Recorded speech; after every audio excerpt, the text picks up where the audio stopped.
पुण्यश्लोक अहिल्यादेवी होळकर शेतकरी कर्जमाफी योजनेला राज्य मंत्रिमंडळाची मंजुरी 56 लाख शेतकऱ्यांचं 2 लाखांपर्यंतचं कर्ज माफ होणार। विधान परिषदेच्या निवडणुकीनंतर घोषणा होणार। मुख्यमंत्री फडणवीस यांची माहिती समोर। राज्य मंत्रिमंडळानं कर्जमुक्ती योजनेस मंजुरी दिली, त्यामुळे शेतकऱ्यांना मोठा दिलासा। या योजनेमध्ये कर्जमुक्ती, वन टाइम सेटलमेंट आणि प्रोत्साहन अनुदानाचा समावेश। जमीन तोडण्याचा कोणताही निकष नाही। पात्र शेतकऱ्यांना 2 लाख रुपयांपर्यंत कर्जमाफीचा लाभ मिळणार। कर्जमुक्ती योजनेमध्ये राजकीय पदाधिकारी, सरकारी कर्मचारी आणि 25,000 रुपयांपेक्षा अधिक वेतन असलेले कर्मचारी पात्र नसतील। योजनेच्या प्रभावी अंमलबजावणीसाठी राज्याच्या मुख्य सचिवांच्या अध्यक्षतेखाली उच्चस्तरीय समिती देखील स्थापन केली जाईल। लाडकी बहीण योजनेसारख्या कर्जमाफीचा खेळ मांडू नका, शेतकऱ्यांची फसवणूक आम्ही खपवून घेणार नाही। राजू शेट्टी यांचा हा सरकारला इशारा। आम्ही कोणतेही होर्डिंगबाजी न करता कर्जमुक्ती दिली होती। यावेळेस कर्जमाफी शेतकऱ्यांना खात्यापर्यंत पोहोचेल एवढीच अपेक्षा। आदित्य ठाकरे यांची सरकारवरती ही टीका। शेतकऱ्यांची पात्रता ठरवायची आहे की लायकी, नाना पटोले यांची सरकारवर टीका। लबाडाचं अवताण जेवल्याशिवाय खरं नाही। शेतकरी कर्जमाफीच्या योजनेवरून नाना पटोलेंचा सरकारवरती हा घणाघात। सरकारला कर्जमाफी आणि कर्जमुक्ती यातला फरकच कळत नाही। सरकारला द्यायचं नाही म्हणून आचारसंहितेची सबब सांगितली जाते। कर्जमाफी मंजुरीवरून शेतकरी नेते रघुनाथ पाटील यांची ही टीका। छत्रपती संभाजीनगर विधान परिषद निवडणुकीमध्ये अब्दुल सत्तारांच्या बंडखोरीनंतर ठाण्यात उपमुख्यमंत्री शिंदेंच्या उपस्थितीत महत्त्वाची बैठक। सत्तार, संदीपान भुमरे, संजय शिरसाट आणि पदाधिकाऱ्यांसोबत 3.5 तास चर्चा। युती धर्म पाळा, शिंदेंचा सत्तारांना हा सल्ला। 4 जूनपर्यंत तोडगा निघेल। अब्दुल सत्तारांच्या बैठकीनंतर उपमुख्यमंत्री एकनाथ शिंदे यांची प्रतिक्रिया। फडणवीसांसोबत चर्चा करून निर्णय घेणार, सत्तारांचे हे वक्तव्य। दरम्यान उद्या विधान परिषदेसाठी अर्ज मागे घेण्याची तारीख। शिवसेना सोडून पश्चाताप झालेल्यांनी भूमिकेचा पुनर्विचार करायला हवा। ठाकरेंच्या नेतृत्वात मागे यावं। अंबादास दानवेंसह संजय राऊतांचा शिंदेंच्या शिवसेनेवर हा निशाणा। नाशिकमध्ये मातोश्रीच्या आदेशानंतरही ठाकरेंच्या सेनेतून उमेदवारी नाही। ठाकरेंसोबत चर्चा करूनही अनिल कदम यांनी फॉर्म भरलेला नाही। सूत्रांची माहिती, संख्याबळ जुळत नव्हतं तर या घोडे बाजारात उतरायचं नसल्यानं विधान परिषदेतून माघार। ठाकरेंच्या शिवसेनेचे नेते वसंत गीते यांचं हे स्पष्टीकरण। कोकण विधान परिषदेच्या अर्ज छाननीवेळी शेकापकडून आक्षेप। उमेदवारांचे अर्ज प्रतिज्ञापत्र ऑनलाईन का टाकले नाही, शेकापचा सवाल। शेकापचे उमेदवार अरविंद म्हात्रे यांनी हरकत नोंदवली। माजी आमदार राजन साळवे यांनी घेतली उपमुख्यमंत्री एकनाथ शिंदे यांची भेट। रायगड विधान परिषदेमध्ये कोणतीही नाराजी नाही, महायुतीचाच उमेदवार विजयी होणार, राजन साळवे यांची ही प्रतिक्रिया। लाडकी बहीण योजनेमध्ये पैसे लाटणाऱ्या 14,000 पुरुष लाभार्थ्यांकडून रक्कम वसूल केली जाणार। अपात्र झालेल्या 81 लाख लाडक्या बहिणींकडून पैसे परत घेणार नाही। मुख्यमंत्री फडणवीस यांच्याकडून आपली भूमिका स्पष्ट। लाडक्या बहिणींची मतं विकत सरकारी तिजोरीतून पैशांची अफरातफर। सरकारवरती आर्थिक फसवणुकीचे गुन्हे दाखल झाले पाहिजे, राऊत आक्रमक। महिलांना पैसे मिळू नये यासाठी राऊतांचे प्रयत्न, त्यांच्यावरच गुन्हा दाखल करा, बन यांचं प्रत्युत्तर। काँग्रेसमध्ये प्रदेशाध्यक्ष हर्षवर्धन सपकाळ यांच्या विरोधात नाराजी। काही आमदार आणि नेते दिल्लीमध्ये हायकमांडकडे करणार तक्रार। जिल्ह्यातील नेत्यांना विश्वासात न घेता अनेक जिल्हाध्यक्षांच्या नेमणुका झाल्याबद्दल तक्रार करणार, अशी माहिती। महायुतीमधील अंतर्गत कलहाचा महाविकास आघाडीला नक्की फायदा होणार। महायुतीमधील बरेच नगरसेवक आमच्या संपर्कात। काँग्रेसचे अधिकृत उमेदवार रामदास पाटील सुमठाणकर यांचा हा मोठा दावा। कर्नाटकमध्ये डीके शिवकुमार आज मुख्यमंत्रीपदाची घेणार शपथ। बंगळुरूमध्ये लोक भवन परिसरामध्ये 4 वाजता मुख्यमंत्रीपदाची शपथ घेणार। कर्नाटक मंत्रिमंडळामध्ये मुख्यमंत्र्यांसह 34 सदस्यांना स्थान मिळण्याची शक्यता। लोकनेते गोपीनाथ मुंडे यांची आज पुण्यतिथी। पंकजा मुंडे सकाळी 11 वाजता गोपीनाथ गडावरती अभिवादन देखील करणार। मोदींच्या आवाहनानुसार कोणतेही भव्य कार्यक्रम आयोजित करू नका, पंकजा मुंडेंचं हे आवाहन। पुण्यात काँग्रेस भवनामध्ये नगरसेवकांच्या बैठकीला खासदार सुप्रिया सुळेंची हजेरी। यावेळेस काँग्रेसच्या गटनेत्यांनी सुळेंच्या गळ्यात काँग्रेसची शाल टाकली। माझा काँग्रेस प्रवेश नाही, सुप्रिया सुळे यांचं मिश्किल उत्तर। मंचरमध्ये कांदा उत्पादक शेतकऱ्यांसाठी क्रांती महामोर्चा। पुणे नाशिक महामार्ग रोखण्याचा प्रयत्न। कांद्याला प्रतिकिलो 25 रुपये हमीभाव द्यावा अशी मागणी। रोहित पवारांसह आंदोलकांना पोलिसांनी ताब्यातही घेतलेलं। शक्तीपीठच्या विरोधात रोहित पवार रस्त्यावर उतरले तर माढ्याचे आमदार खासदार कुठे लपून बसलेत? शरद पवार यांच्या राष्ट्रवादीचे प्रवक्ते संजय पाटील घाटणेकर यांचा स्वपक्षातील आमदार खासदारांवरती हा निशाणा। राज्य मंत्रिमंडळ बैठकीमध्ये ग्रामीण भागातील रस्त्यांसाठी 6,429 कोटींची तरतूद। ग्रोथ कॉरिडॉरमधील रस्त्यांना प्राधान्य दिलं जाणार। 3,500 किलोमीटर लांबीचे रस्ते आणि पुलांचं काम होणार। नाशिक जिल्ह्यात गारपिटीमुळे कांदा पिकाला मोठा फटका बसलाय। मालेगावमध्ये शेतातील कांद्याचा पोळ, कांदा चाळीमध्ये असलेला कांदा अक्षरशः जागेवरच सडलाय। कांद्याची सडलेली पोळ शेतातच फेकून देण्याची वेळ आली, त्यामुळे शेतकरी चिंतेत। सत्तार यांची व्यथा खरी. आमदार संजय गायकवाड यांची प्रतिक्रिया. एकमेकांचं खच्चीकरण करणं युतीच्या हिताचं नाही. माझ्या मतदारसंघात देखील मित्रपक्षांचा हस्तक्षेप असल्याचा संजय गायकवाड यांचा दावा. समृद्धी महामार्गावरती ठाकरेंचे नेते अंबादास दानवे आणि शिंदेचे आमदार अब्दुल सत्तार यांची भेट. सत्तार मुंबईला तर दानवे शिर्डीला जात असताना दोघांमध्ये भेट. राजकीय चर्चांना उधाण. दोन्ही शिवसेना एकत्र येण्याबाबत कालच दानवेंनी केलं होतं हे विधान.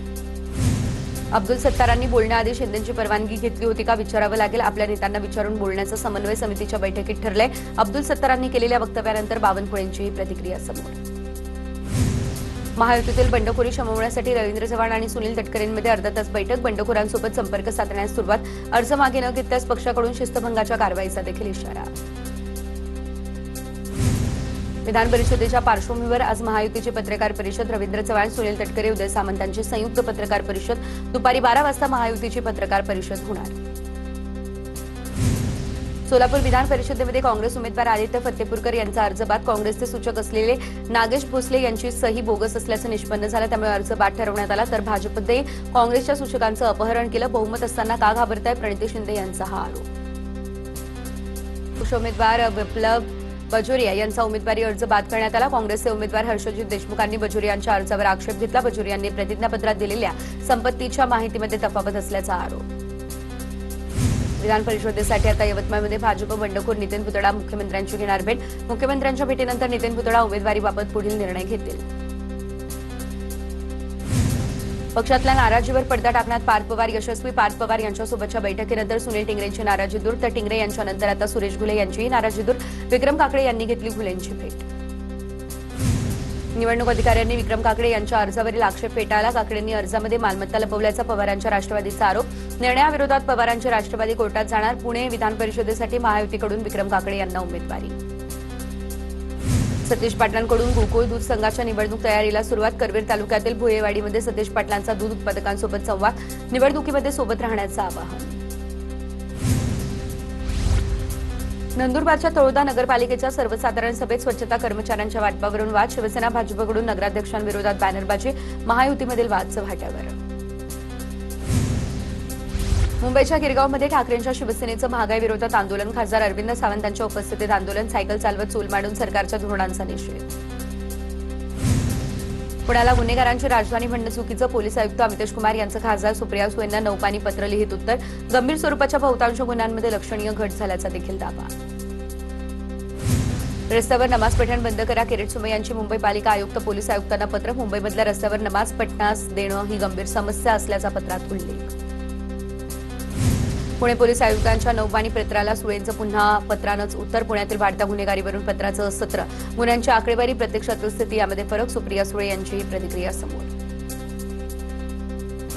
8 जून रोजी इंडिया आघाडीची बैठक होण्याची शक्यता. यापूर्वी ही बैठक 6 जून रोजी नियोजित होणार होती आणि या बैठकीला विरोधी पक्षातील इंडिया आघाडीचे प्रमुख नेते उपस्थित राहणार. आदित्य ठाकरेंकडून मंत्रालयात निवडणूक अधिकाऱ्यांची भेट. एसआयआर संदर्भात निवडणूक अधिकाऱ्यांची भेट घेतली असल्याची आदित्य ठाकरे यांची माहिती. सीबीएसईमधील ओएसएम या प्रणालीमुळे अनेक विद्यार्थ्यांना त्रास. सीबीएसईचे अध्यक्ष असलेले राहुल सिंग आणि सचिव हिमांशु गुप्ता यांची बदली. मराठी असलेले प्रशांत लोखंडे यांची सीबीएसईच्या अध्यक्षपदी नियुक्ती. नीटची पुनर्परीक्षा ऑनलाईन घेण्याची मागणी सर्वोच्च न्यायालयानं फेटाळली. 21 जून रोजी होणारी परीक्षा ठरलेल्या वेळापत्रकानुसार लेखी होणार. नीट पेपरफुटी प्रकरणातील 3 मुख्य आरोपींना 14 दिवसांची न्यायालयीन कोठडी. सीबीएसईचा ऑन स्क्रीन मार्किंग वाद संसदेत. या पद्धतीमुळे आता नुकसान झालेल्या विद्यार्थी सार्थक सिद्धांत प्रणालीतील त्रुटींवरती शिक्षण विषयक संसदीय स्थायी समितीसमोर सविस्तर सादरीकरण. वादानंतर सीबीएसईचे अध्यक्ष आणि सचिव यांची बदली. तर ओएसएम प्रकरणी चौकशी समिती गठीत. सीबीएसईकडून 12वीच्या विद्यार्थ्यांसाठी गुण पडताळणी आणि पुनर्मूल्यांकन प्रक्रिया सुरू. विद्यार्थ्यांना आता पुनर्मूल्यांकनासाठी प्रतिविषय मोठी फी मोजावी लागणार. त्यामुळे पालकांचा एकच संताप. मराठा आंदोलकांच्या आश्वासनांची पूर्तता युद्धपातळीवर करा. मराठा आरक्षण उपसमितीच्या बैठकीत मंत्री राधाकृष्ण विखेंचे आदेश. पुढील 3 महिन्यांमध्ये आश्वासनांची पूर्तता करण्यासाठी काम करा. विखेंकडून हलगर्जीपणा करणाऱ्या अधिकाऱ्यांवर कारवाईचा इशारा. मुख्यमंत्री फडणवीसांच्या नेतृत्वाखाली अंतरवालीमधील आश्वासनांची पूर्तता. मृत आंदोलकांच्या वारसांना नोकरीचा मार्ग मोकळा. मराठा आरक्षण उपसमितीचे अध्यक्ष असलेले राधाकृष्ण विखे पाटील यांचीही माहिती समोर. बीडमध्ये खोटे गुन्हे दाखल करणाऱ्या अधिकाऱ्यांचं निलंबन करा. खासदार बजरंग सोनवणेंची मागणी. तर बीडमधील खोट्या गुन्ह्यांमधून बजरंग सोनवणे मुख्यमंत्र्यांची भेट या संदर्भात घेतील. ठाण्यातील संजय गांधी राष्ट्रीय उद्यानाच्या 193 एकर जमीन प्रकरण आमदार जितेंद्र आव्हाड जनहित याचिका दाखल करतील. जमीन प्रकरणी मोठा भ्रष्टाचार करण्यात आल्याचा आव्हाडांचा आरोप. या घोटाळ्यामागे गणेश नाईकांचं असलेलं वन खातं. गणेश नाईक घोटाळा होत असताना गप्प का होते, आव्हाडांचा हा सवाल. रेवती सुळे आणि सारंग लखानी यांचं नागपूरमध्ये होणारं लग्नाचं रिसेप्शन पुढे ढकललं. पंतप्रधान मोदींच्या बचतीच्या आवाहनानंतर लग्नाचं रिसेप्शन पुढे ढकलण्याचा निर्णय. संपूर्ण देशभरातील सुमारे 240 महापौरांच्या संघटनेमध्ये मुंबईला मानाचं स्थान. महापौर रितू तावडे यांची अखिल भारतीय महापौर परिषदेच्या उपाध्यक्षपदी निवड. मुंबई अग्निशमन दलातील जवानांच्या अपघाती मृत्यू आणि संरक्षण रकमेमध्ये वाढ करावी. विम्याची रक्कम 1 कोटी रुपये करण्यात यावी. ठाकरेंच्या शिवसेनेची पालिका आयुक्तांकडे ही मागणी. मुंबईमधील सिद्धिविनायक मंदिरामध्ये बाप्पाच्या दर्शनासाठी भाविकांची मांदियाळी. अधिक महिन्यातील संकष्टी चतुर्थी, त्यामुळे भाविक मोठ्या संख्येने दर्शनासाठी दाखल. पुण्यातील श्रीमंत दगडूशेठ गणपती मंदिरामध्ये दर्शनासाठी भाविकांची गर्दी. दगडूशेठ गणपतीला विविध फळांचा वाण. अधिक महिन्यातील पहिली चतुर्थी, त्यामुळे भाविक मोठ्या संख्येने लाडक्या बाप्पाचं दर्शन घेण्यासाठी पोहोचले. स्वारगेट बलात्कार प्रकरणामध्ये आरोपी दत्ता गाडे विरोधात 87 जणांची साक्ष नोंदवणार. पुढील सुनावणी 15 जूनला होणार. तर आरोपी दत्ता गाडेवर 52 दिवसांमध्ये 892 पाणी आरोपपत्र दाखल. नॉन क्रिमिलियर प्रमाणपत्र आणि ईडब्ल्यूएस प्रमाणपत्र देण्याला 3 महिन्यांची मुदतवाढ. 11वे ऑनलाईन प्रवेश प्रक्रियेसाठी पोहोचपावती किंवा हमीपत्राच्या आधारे तात्पुरता प्रवेश देण्याचे माध्यमिक शिक्षण विभागाचे हे आदेश. बिहारच्या पटनामध्ये खानसर यांच्या कोचिंग सेंटर बाहेर गोळीबार. कोचिंग सेंटर बाहेर 8 ते 10 राऊंड फायर झाल्याचा दावा. 2 कोचिंग चालकांमध्ये वर्चस्वावरून वाद झाला अशी माहिती. मुंबई उपनगरामध्ये सकाळी पावसाची हजेरी. दादर परिसरामध्ये ढगाळ वातावरण. अंधेरीच्या काही भागातही पाऊस बरसला. वसई विरारमध्ये सकाळी अचानक पाऊस. कामानिमित्त मुंबईच्या दिशेने निघालेल्या नागरिकांची तारांबळ. वातावरणात गारवा निर्माण झाला. काहीसा दिलासा मिळाला. पालघरमध्ये पावसामुळे वीजपुरवठा खंडित झाला. नागरिकांची गैरसोय. तासभरानंतर वीजपुरवठा पूर्ववत. पावसानं हजेरी लावली, त्यामुळे वातावरणामध्ये गारवा निर्माण.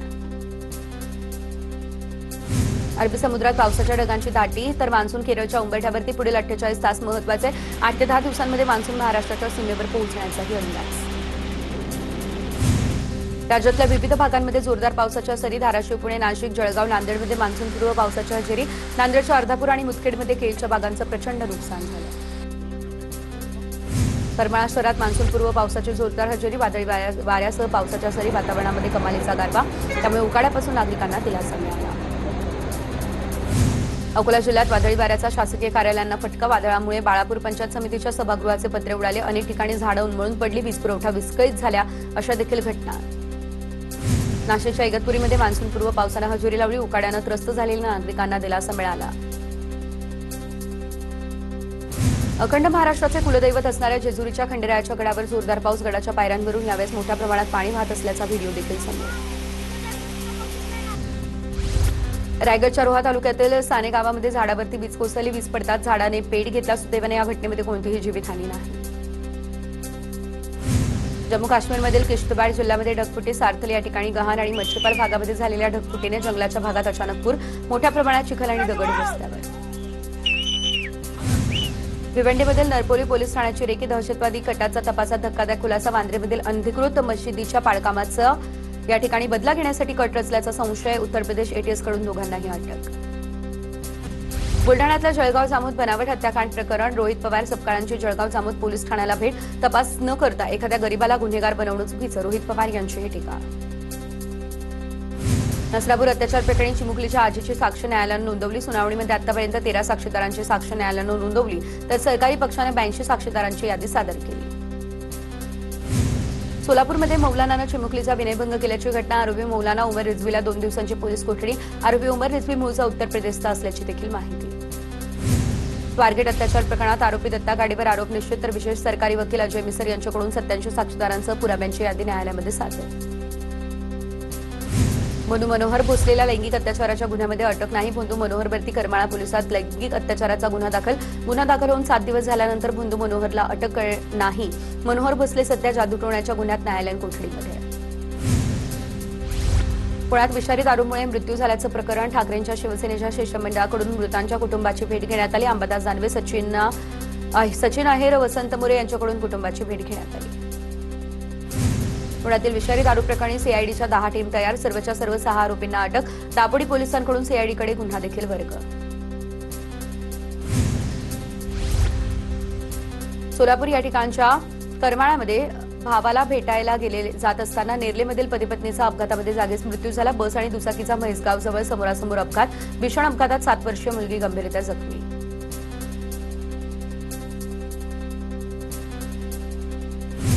जळगावच्या धानोरा ग्रामस्थांकडून अवैध वाळूची वाहतूक करणाऱ्या 3 ते 4 वाहनांची तोडफोड. संतप्त रहिवाशांनी 14 ते 15 डंपर अडवल्याची घटना. पोलीस आणि महसूल विभागाच्या अधिकाऱ्यांकडून ग्राहकांची समजूत काढण्यात आली. अहिलानगरच्या कोपरगाव तालुका हद्दीमध्ये समृद्धी महामार्गावर प्रवाशांना लुटणारी टोळी जेरबंद. अहिलानगर गुन्हे शाखेची कारवाई. 6 जणांना अटक. 9,28,000 रुपयांचा मुद्देमाल हस्तगत. अमरावती शहरात तपोवन जंगल परिसरामध्ये जळालेला मृतदेह आढळला. हत्या करून मृतदेह जाळल्याचा प्राथमिक संशय. तपासानंतर संपूर्ण प्रकरणाचा उलगडा होणार. रत्नागिरीमधल्या आरवारे समुद्रकिनारी कोल्हापूरचे 2 विद्यार्थी बुडाले. एकाचा मृत्यू, एकाला वाचवण्यात यश. पोलीस कर्मचारी आणि जप लाईनच्या कर्मचाऱ्यांनी जीवाची बाजी लावत एकाला वाचवलं.